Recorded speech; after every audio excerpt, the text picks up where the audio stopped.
Friends, ఎలా ఉన్నారు? నేను బాగున్నాను. మీరందరూ బాగుండాలని కోరుకుంటున్నాను. ఇప్పుడు కథలోకి వెళ్దాం. చదువుతున్నది శోభారెడ్డి. సురేష్ అశాంతిగా నుదురు రాసుకుంటూ ఈజీ చైర్లో వెనక్కి వాలాడు. నీకు తెలియదు సురేష్, నా భార్య నిర్లక్ష్యం వల్ల నా బిడ్డ ప్రాణాప్రాయంలో చిక్కుకున్నాడంటే ఇంకా నాకు భరించే శక్తి లేదు. ఇంతకాలము ఇంటిని పిల్లల్ని ఎంత నిర్లక్ష్యంగా చూసినా భరించాను. ఆఫీసులో అలసి వచ్చిన నాకు నా భార్య ఏనాడు ఇంటి వద్ద కనిపించేది కాదు. ఈ మధ్యకాలంలో అందరి భార్యలు ఇలాగే ఉంటున్నారా సురేష్? నా మాట విని కాసేపు నిద్రపోరగు. మనశ్శాంతికి నిద్రకు మించిన ఔషధం లేదు. లేచి మంచం మీద పడుకో. నేను ఈ రాత్రి ఇక్కడే ఉంటాను. బలవంతంగా లేవదీసి మంచం దగ్గరకు తీసుకెళ్లాడు సురేష్. ఒక్కసారి బాబుని చూసి వస్తాను. గది తలుపులు దగ్గరగా వేసి బయలుదేరాడు సురేష్. బలవంతంగా కళ్ళు మూసుకున్న రఘువీర్ నిద్రాదేవికి కోగిల్లో తొందరలోనే సర్వం మర్చిపోయాడు. 2 రోజుల పాటు బాబుని అడ్మిట్ చేసి పూర్తిగా తగ్గిన తర్వాత ఇంటికి పంపించేశాడు డాక్టర్ సురేష్. ఓపెన్ మెథడ్ చేసిన పుండికి డ్రెస్సింగ్ కోసం రోజు తీసుకురమ్మని చెప్పి వాడవలసిన మందులన్నీ వివరంగా చెప్పాడు మాధవికి, రఘువీర్కి కూడా. తల్లిదండ్రుల నిర్లక్ష్యానికి సాక్ష్యంగా ఓపెన్ మెథడ్ చేసిన చోట మచ్చ శాశ్వతంగా ఉండిపోతుంది. కుడికాలు మడమ పైగా. మధు హాస్పిటల్లో చేరాడని తెలుసుకున్న భానుమూర్తి తల్లిని తీసుకుని హాస్పిటల్కి వచ్చి చూసి వెళ్ళాడు. ఇంటికి తిరిగి వచ్చినా ఆ భార్యాభర్తల మధ్య ఏదో తెలియని దూరం రోజురోజుకి ఎక్కువ కావడం ప్రారంభించింది. నిజంగానే ఆ రోజు మధ్యాహ్నానికే మధు కోలుకున్నాడని, మాధవి మీటింగ్కి వెళ్ళిన దాకా బాగానే ఉన్నాడని, ఆమె వెళ్ళిన కొద్ది సమయానికే అనుకోకుండా పరిస్థితి సీరియస్ అయిందన్న విషయం గోపి ద్వారా తెలుసుకున్నా మాధవి పట్ల రఘువీరికి విముఖత్వం తగ్గలేదు. కాకపోతే కొంతలో కొంత అడ్జస్ట్ అయ్యాడంతే. ఐఎమ్ సారీ మాధవి, బాబు అనారోగ్యం సంగతి నాకు తెలియదు. తెలిస్తే వాళ్ళని మీ ఇంటికి రానిచ్చేవాడిని కాదు. కనీసం నువ్వైనా ఏమీ చెప్పలేదు. మధుని డిశ్చార్జ్ చేసిన 2 రోజులకు రఘువీర్ ఇంటికి వచ్చిన భానుమూర్తి మాధవితో అన్నాడు, నిజంగానే అతనికి గిల్టీగా ఉంది. రఘువీర్ ఏమనుకుంటాడా అని. చాలే, గొప్ప మొనగాడివి బయలుదేరావు. అయినా మీ మగవాళ్ళంతా ఇంతే. ఆడవాళ్ళని ఎలా అణిచి ఉంచాలా అని ఆలోచిస్తూ ఉంటారు. మీరైతే భార్యాబిడ్డలను వదిలి ఎన్ని షికార్లు చేసినా పర్వాలేదు. స్త్రీ మాత్రం ఎంత అవసరం వచ్చినా ఇల్లు వదలకూడదు. ఇంటి కోసం, పిల్లల కోసం సంతోషాన్ని, సరదాలను చంపేసుకోవాలి. ఆమెకంటూ వేరే వ్యక్తిత్వం ఉండకూడదు, అంతే కదూ. అయినా మీ మగవాళ్ళ అహంకారం ఇంకా ఎంతకాలం సాగుతుందో నేను చూస్తాను. నిర్లక్ష్యంగా సవాలు చేస్తున్నట్లే అంది మాధవి. మాధవి ఒక్క క్షణం తటపటాయించాడు భానుమూర్తి. రఘువీర్కి నువ్విలా నా రచనలు పేరు చేస్తూ ఉండటం, ఈ యాక్టివిటీస్లో పాల్గొనడం అంతగా ఇష్టం ఉన్నట్టు లేదు. ఇక నుండి నా రచనలు మామూలుగా చదివి ఇచ్చేస్తూ ఉండు చాలు. రేపటి నుండి నేను 2 పూట్ల భోజనం చేయటం కూడా ఇష్టం లేదంటే మానేయాలన్నమాట. బావా, నేను ఈ రోజునే చెప్తున్నాను. నీ రచనలను చదవడంలోనూ, పేరు కాపీ చేయడంలోనూ నేను అంతులేని ఆనందాన్ని పొందగలుగుతున్నాను. నీ రచనా వ్యాసంగానికి నా సహకారం ఉందంటే నాకెంతో తృప్తిగా ఉంది. వాటిని దూరం చేసుకోమంటావా? మాధవి నిలదీసి అడుగుతుంటే ఏమీ మాట్లాడలేకపోయాడు భానుమూర్తి.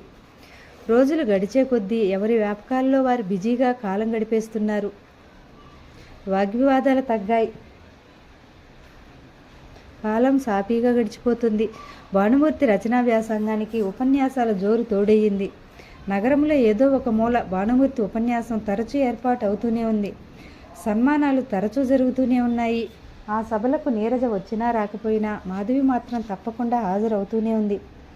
1-2 సందర్భాల్లో భానుమూర్తి సభలకు హాజరవ్వడానికి అంగీకరించకపోతే ఆ అసోసియేషన్ వారు మాధవి ద్వారా ఒత్తిడి తీసుకురావడం, మాధవి పట్టుదలను కాదనలేక భానుమూర్తి ఆ ఫంక్షన్స్కి వెళ్ళడం జరిగింది.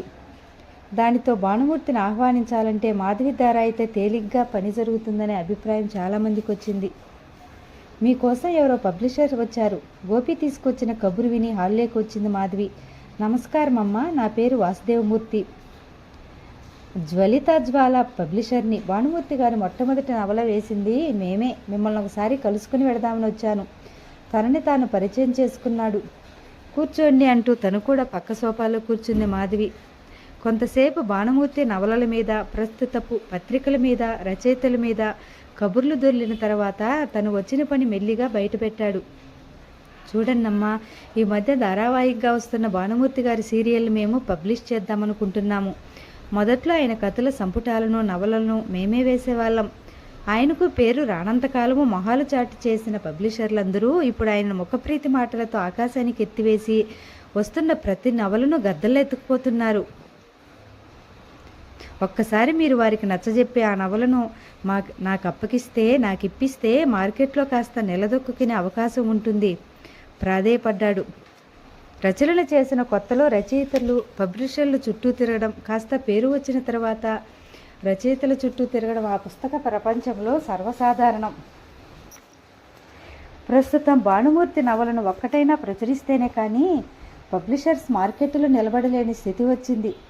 మీరు ఈ మేలు చేసి పెట్టాలమ్మా, పిల్లలు గలవాడిని. ఈ సంవత్సరం మా అమ్మాయికి పెళ్లి చేయాలనుకుంటున్నాను.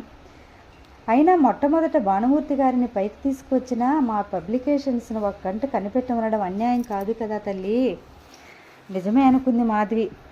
మీరేమీ కంగారు పడకండి, తప్పకుండా ఆ నవలను మీకే ఇచ్చేటట్టు చూస్తాను. నా మాట మా బావ ఎప్పుడూ కాదనడు. మీకెందుకు, మీరు నిశ్చింతగా ఉండండి, భరోసా ఇచ్చింది. నాకు తెలుసమ్మా మీ మంచితనం, అందుకే నా కష్టం సుఖం మీ చెవిని వేసి పెడదామని వచ్చాను. 2 రోజుల తర్వాత మళ్ళీ మీ దర్శనం చేసుకుంటాను. మరి సెలవా? లాభం లేదు బావా, నువ్వు ఇంకో మాట మాట్లాడడానికి వీల్లేదు.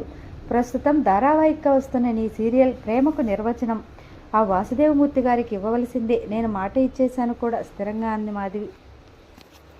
అప్పటికి గంట నుండి మాధవితో వాదించి అలసిపోయి ఉన్నాడు భానుమూర్తి. నిజమే, తన నవలలను మొదట్లో పబ్లిష్ చేసింది ఆయనే. కానీ రాను రాను అతను తననేదో గుప్పెట్లో పెడుతున్నట్టు తన ప్రతి నవల పబ్లికేషన్స్కి ఇవ్వాలని పట్టుపట్టడం, అతను చెప్పిన పత్రికకే తను సీరియల్స్ రాయాలని శాసించినట్లు మాట్లాడడం, మిగిలిన పబ్లికేషన్స్ వారిస్తానన్న రెమ్యునరేషన్లో సగం కూడా ఇవ్వకపోవటం, దానితో మెల్లిగా అతన్ని తప్పించాడు భానుమూర్తి. దానితో కొంతకాలం భానుమూర్తి మీద స్కాండల్స్ ప్రచారం చేయడానికి కూడా వెనుకాడలేదు అతను. 10 రోజుల క్రితం మెల్లిగా ప్రారంభించాడు ప్రేమకు నిర్వచనం నవలను ఇమ్మని. మిగిలిన పబ్లిషర్స్ ఇచ్చే రెమ్యునరేషనే తనే ఇస్తానని మాట ఇవ్వడం జరిగింది, కానీ అగ్రిమెంట్ రాసుకోలేదు కదా అంటాడు అతను. చివరకు విసుగు వచ్చి అతనిని తిరస్కరించాడు. తను దానితో వెళ్ళి మాధవిని పట్టుకున్నాడన్నమాట అతను. ఈ తెర వెనుక విషయాలు ఏమీ తెలియని మాధవి ఆ నవలను జ్వలిత జ్వాల పబ్లికేషన్స్కి ఇచ్చి తీరాలని పట్టుబట్టి కూర్చుంది. లేకపోతే తన మాటకు విలువ లేకుండా పోతుంది. అయినా అన్ని నవలలు కళాప్రియ పబ్లికేషన్స్ వారికి ఇచ్చినప్పుడు వీళ్ళకి ఒక్క నవల ఇవ్వకూడదా అంటుంది. ఇక మాధవి మాట కాదనలేక సరేనన్నాడు భానుమూర్తి. కానీ ఇక ఎప్పుడూ ఇటువంటి మాటలు ఇవ్వవద్దని హెచ్చరించాడు కూడా. బావ మీ పబ్లికేషన్స్కి ఆ నవలను ఇవ్వడానికి ఒప్పుకున్నాడండి. రేపు ఆదివారం మధ్యాహ్నం ఒకసారి వెళ్ళి మీ మిగిలిన వ్యవహారాలు చూసుకోండి. 2 రోజుల తర్వాత వచ్చిన వాసుదేవమూర్తితో విజయగర్వంతో చెప్పింది మాధవి.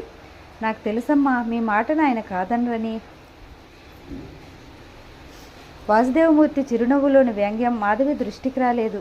భానుమూర్తిని డైరెక్ట్గా కలుసుకుంటే మాధవి ద్వారా అయితేనే తమ పనులు త్వరగా జరుగుతాయని అభిప్రాయం మెల్లిమెల్లిగా వ్యాపిస్తోంది. పైకి వచ్చిన భానుమూర్తి పైన వదంతులు వ్యాపించడం ఎంతసేపు, అందులోనూ అమాయకంగా మాట్లాడే మాధవి ఉండగా. బావా, వీధి గుమ్మంలోంచి ఉత్సాహంగా ఒక్క కేక వేసింది మాధవి. రామ్మ మాధవి రా, బయటకు వచ్చింది రత్నమ్మ. బావలేడా అత్తయ్య? ఎప్పుడూ తన గొంతు వినగానే ఉత్సాహంగా బయటకు వచ్చే మూర్తి జాడలేకపోవడంతో రత్నమ్మని అడిగింది. ఇందాకటిదాకా ఇక్కడే ఉన్నాడమ్మా. బయటకు వెళ్ళాడేమో. అమ్మాయి నీర్జా, మాధవి వచ్చింది. అబ్బాయి ఏడి? కూర్చున్న చోటు నుండే ఒక్క కేక వేసింది. ఇప్పుడే ఎవరో కుర్రాడు ఏదో కవరు తీసుకొస్తే చదువుకుని ఆ కుర్రాడితోనే బయటకెళ్లారు.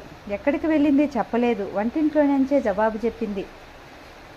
మాధవిలోని ఉత్సాహమంతా ఒక్కసారి చప్పగా చల్లారిపోయింది. ఎక్కడికి వెళ్ళాడో తెలియదు, ఎప్పుడొస్తాడో తెలియదు. గ్లాసుతో మంచినీళ్ళు తీసుకొచ్చి అందించింది నీరజ. నాకు కాస్త నలతగా ఉంది, మీరిద్దరూ కబుర్లు చెప్పుకుంటూ ఉండండి, భాను వచ్చేస్తాడులే అంటూనే లోపలికి నడిచింది రత్నమ్మ. చూడు నీరజ, నేనెంతో ఉత్సాహంతో కథ వ్రాసి తీసుకొస్తే బావలేడు. మళ్ళీ ఆలస్యం వస్తే ఆఫీస్కు వెళ్ళిపోతాడేమోనని పొద్దుటే వచ్చాను. పసిపిల్లలా ఫిర్యాదు చేస్తున్న మాధవిని వింతగా చూసింది నీరజ. 30 ఏళ్ల వయసు వచ్చి అంత అమాయకంగా మాట్లాడడం వింతగా తోచింది నీరజకు. అందులోనూ రఘువీర్ భారీగా సంఘంలో హుందాగా ఉండవలసిన మసలవలసిన మాధవి ఈ సాహిత్యపు మోజులో పడి మిగిలినవన్నీ విస్మరిస్తోంది. కథ రాశావా? ఆశ్చర్యంగా అడిగింది నీరజ. మరేమనుకున్నావు, ఇదంతా బావచలవేననుకో, ముందుగా తనకే చూపించాలని వచ్చాను నిరుత్సాహంగా అంది. అంతలోనే ఉత్సాహం పుంజుకుంది. నేను ఇలా కథ రాశానంటే నీకు ఆశ్చర్యంగా లేదు, ఆనందంగా లేదు? సంతోషంగా మాధవి కళ్ళు మిలమిలా మెరుస్తున్నాయి. కథను రాసినందుకు సంతోషంగా ఉంది మాధవి, కానీ కథలు రాసే మోజులో పడి నీ జీవితాన్నే కథగా మలుచుకుంటావేమోనని భయంగా ఉంది నిదానంగా అంది. దెబ్బతిన్నట్లే చూసింది మాధవి.